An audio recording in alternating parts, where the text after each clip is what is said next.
we paid a brief visit to Parish, a town in the headlines recently.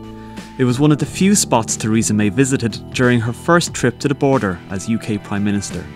Here she is in a pottery workshop with the leader of the Democratic Unionist Party, Arlene Foster. We headed further into Northern Ireland to Enniskillen and spoke with Father Joe McVeigh, who fears the impact a hard border could have on the peace process.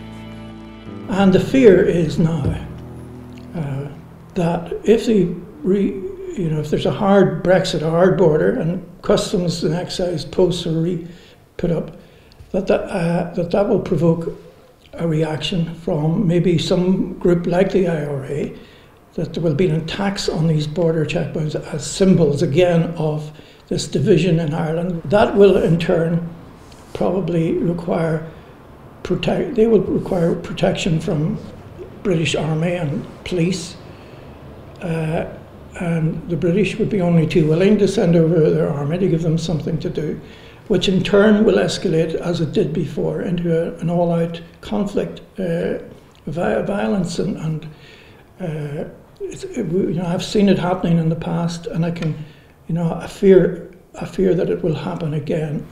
We're in a very difficult situation here, politically, but I'm hoping that in the course of the next 6 months or year, there will be many more developments.